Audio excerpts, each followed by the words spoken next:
everyone, and welcome to a new video on the channel. Today we are playing the TBR Vending Machine game for July. I've missed this over the last month actually, that I haven't been playing it, and I'm going to start this video out with, if you haven't read my community post recently, I got incredibly sick. I am now on the recovery, thank God. I can finally talk again, but I am going to just put it out there. If you don't like listening to people who are congested, there might be a time throughout this video where I'm extremely breathless, or I hope not, but sniffly. I totally respect your decision not to watch this video, but considering how close we are to July, I've decided that now that I can talk again, I would just get this video filmed. So I just want to point that out, because I know that some people don't enjoy videos with people who are sick talking, and I totally respect that. So if you're new here as well, the TBR Vending Machine game is something that I play almost every month. I have June and December off, but every other month I play it. It is just simply there to guide my reading. I am not a mood reader. I definitely like structure, and that actually shows, because over June I didn't have any structure, and it has been my worst reading month of the year. So I use this as a tool to sort of guide the type of books that I'm going to pick up over the month of July, and I will pull the lever 5 times. There are, when we started the game, there were 60 beads put inside the machine, and 50 of them have a prompt, and the prompts are up on the screen already for you to see, and 10 of them are blank, which represents a mood read. There are not too many rules to this game. One, we pull it 5 times, however there is a capped level of 8 prompts, because sometimes the game isn't forgiving and gives out more than 1 bead at a time, and also if there are more than 1 blank bead that comes out, because I'm not a mood reader, how many times have I said that in this video already, I cap it at just having 1 per month per game. So that's all the rules done. There are no punishments. We used to do a punishment. My friend used to use this machine with me as well. Sometimes she does still, but we don't do punishments anymore, because reading should be enjoyable and not a chore. So that's enough rambling out of me. I've got my TBR vending machine board off to the side, off that way, so I can see what these prompts are going to be, and I've given it a shake already, but let's just give another one for good luck. Fingers crossed that today we have a good time, and we're going to pull the first one and get a bead already. Wonderful. So the first prompt is, oh no, I am sniffling. Will that focus? Come on, my friend.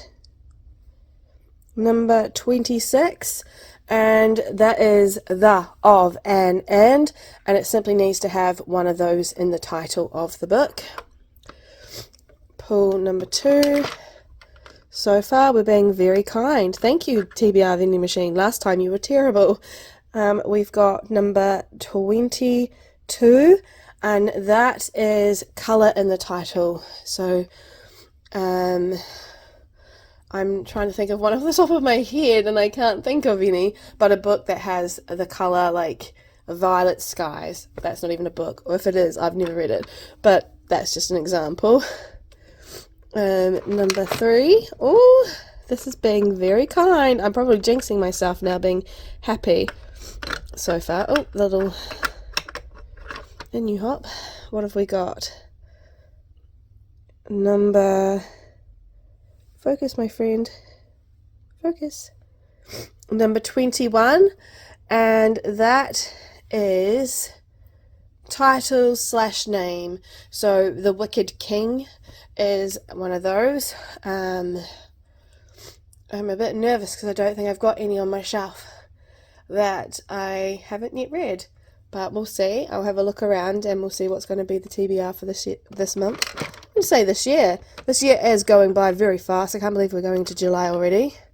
Prompt number 4 doesn't have a number corresponding on it, so that is a mood read.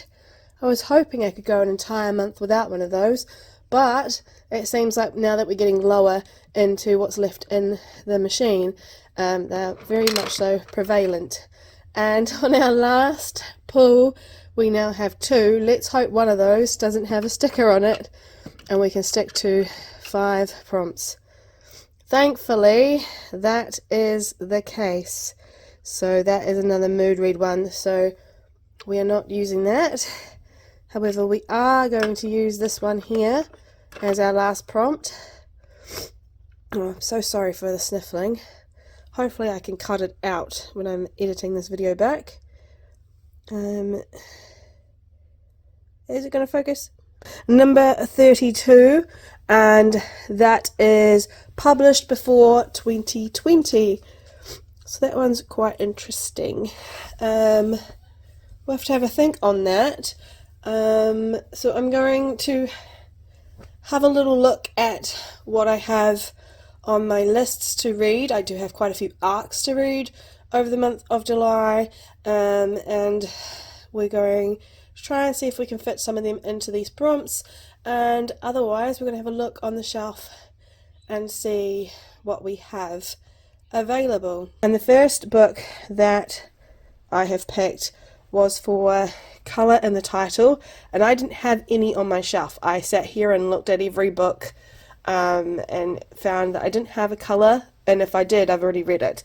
So I'm going with The Crimson Moth by 𝓤𝓮. Now in the UK and New Zealand and Australia, we still call it The Crimson Moth. That's its original title. I know that's now the series name, and in the US, and I'm not sure if other regions have it as well, it's called Heartless Hunter, but here it's called The Crimson Moth. And this is an enemies to lovers with high stakes, and a witch and a witch hunter falling in love. I have not read the synopsis. I've had a few friends read it and absolutely love it, so that is why when I realised I didn't have anything on my shelf, that I knew which book I needed to pick up. And I'm going to read this as an audiobook because I can get it through Everend. I'm so sorry that I'm sniffling so much. The synopsis quickly is about a person called Rune, and their life has changed forever, and now in one night, and now in the aftermath, witches have been diminished from powerful rulers to outcasts. And due to their waning magic, she must hide what she is, and she spends her day pretending that she's nothing more than a young socialite, but she spends her night at the Crimson Moth, a witch vigilante, the Crimson Moth, a witch vigilante who rescues her kind from being purged. So this sounds really good. Gideon loathes the decadence and superficiality that Rune represents. I'm guessing he is the main male character, and he must be the witch hunter. So that sounds good enough. I'm going to read that one for that prompt. The next book that I've got down is actually a sequel that I've been really excited for. I'm just trying to... I should have had this ready, shouldn't I have? Go. If you can't tell, I'm using my... to find all the books and their synopsis. So I absolutely enjoyed book 1. I'm trying to find it on my shelf. It's absolutely right here. Let me just grab it down. Oh my goodness. This is the old cover, and I'm so sad they've changed covers. This is Silver in the Bone by 𝓤𝓲𝓭. This is book 1. So book 2 is The Mirror of Beasts. And this is an Arthurian retelling. It's so well done, and it's criminally underrated. Like, this book needs more love. Sorry, the first book. And the second book obviously carries on right where it left off. This is really great if you're looking for a cast of characters that is female led. So we've got a group of women who all come together in this story due to the circumstances, and form a really good bond and work together incredibly well, despite the fact that some of them didn't get along in the beginning. And obviously there's a romantic subplot that is with a really charming man who, yeah, his name's 𝓬𝓲𝓬𝓬. I can't wait to get back into this. But it's Tamsin has found out a lot of betrayals and revelations in book 1. So now that the destruction is here, she has the help of her allies to try and track down some powerful artifacts and travel into new other lands in a way to stop Lord Death's plans to destroy. And it has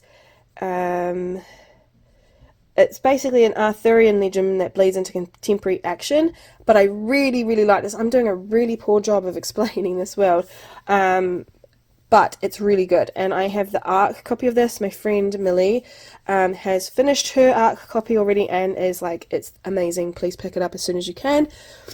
Comes out at the end of July, so I will be definitely picking it up very soon. So I'm using that for prompt 26, the, of, and, because it has the mirror of beasts in the title, so the and of is in there.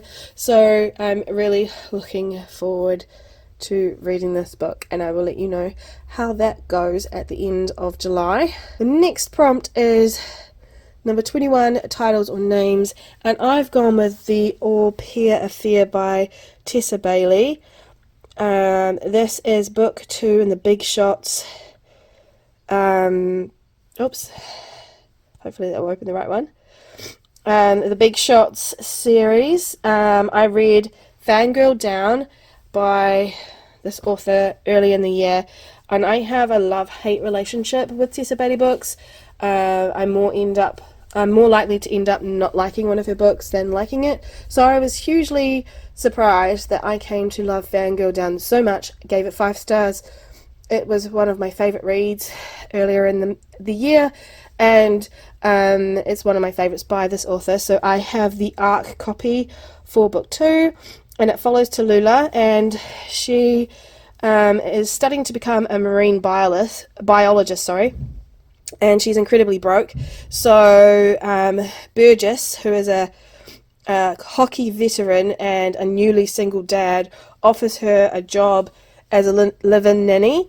She jumps at the opportunity to be paid and live in a fancy place while she is working on her degree. And they obviously will have forced proximity and power dynamics between boss and employee and all that stuff. But I think it's going to be really good because I really enjoyed book 1. And we met these 2 characters and they had instant attraction in book 1. So really looking forward to following this one. I also have this as an ARC, and it comes out on, I think, the 16th of July. So I need to start that one pretty soon.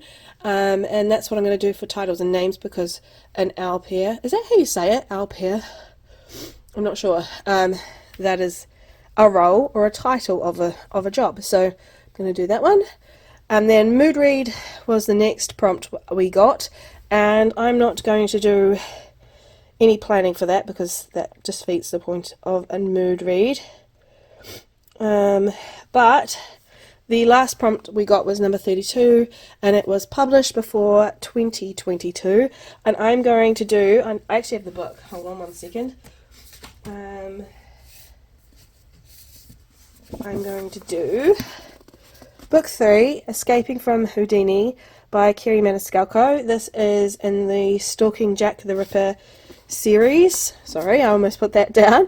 And this is following along with Audrey Rose and Thomas Criswell's journey to America, and they're going to figure out and solve hopefully another blood-soaked mystery. They are spending a week-long voyage across the Atlantic on the RMS Etruria. I'm probably pronouncing that incredibly wrong, and they discover a travelling troupe of circus performers, fortune tellers, and other young escape artists entertaining the first-class passengers each night. But then women start to go missing, privileged women, without explanation. Oh god, my book fell.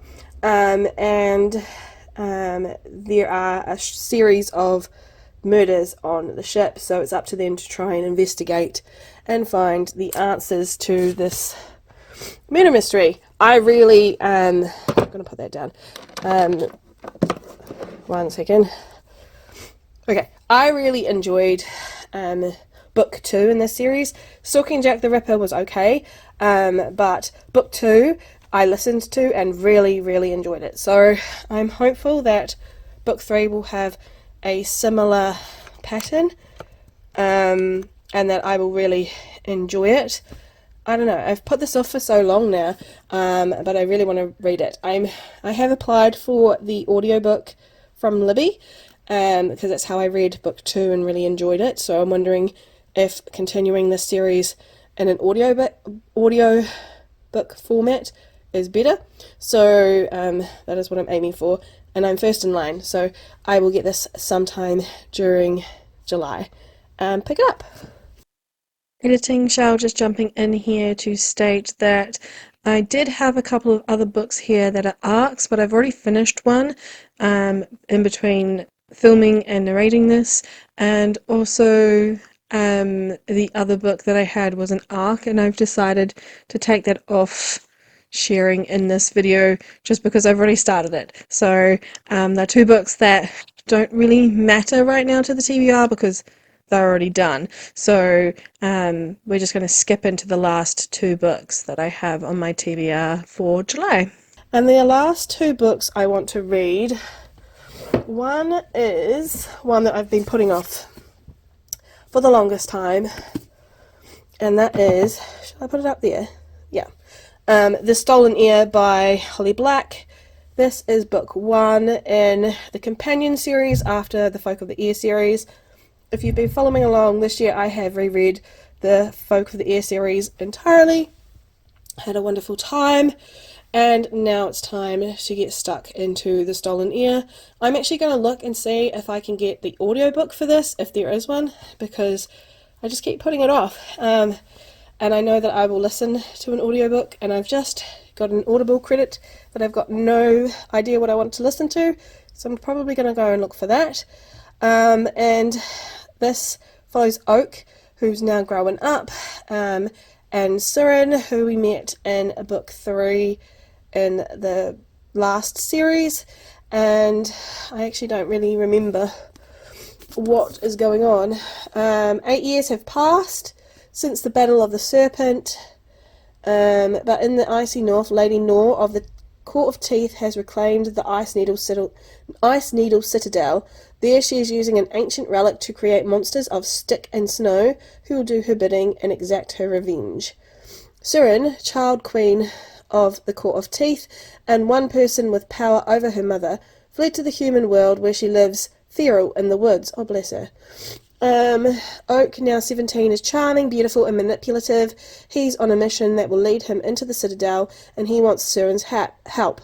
But if she agrees, it will mean guarding her heart against the boy she once knew and a prince she cannot trust, as well as confronting all the horrors she thought she left behind.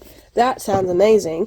Amazing that I've not actually read the synopsis once. I just knew I was going to read the book. So, totally picking this up. Going to try and get the audiobook for it if I can. And the other book I'm going to read is down here. There's stacks of books everywhere. I need to redo my bookcase already. That video that went up with my bookcase being all tidy was months ago when I filmed it. But we've got Funny Story here by Emily Henry. This came out, I think, in April actually, and I haven't yet picked it up. Really want to read this one. I've heard great things, and that Miles, who's the main male character, is top tier. I just re-listened to Book Lovers. I've only ever read it in physical form, and reminded myself as to why Charlie Lastra is my absolute favourite main male character in a romantic book. A romance book. And so I think now's the time to see if Miles... Sorry, I had a coughing fit, so what I was saying was now's the time to see if Miles will live up and try and top Charlie Lastra. No other romance book has been able to topple him in like 2 years off the top. off the pedestal, so we'll see if Miles can do it. This follows two people who end up living together because their exes end up hooking up with each other. So they decide, you know, who better than the other to help them through the predicament, because they were both hurt and blindsided by these other people.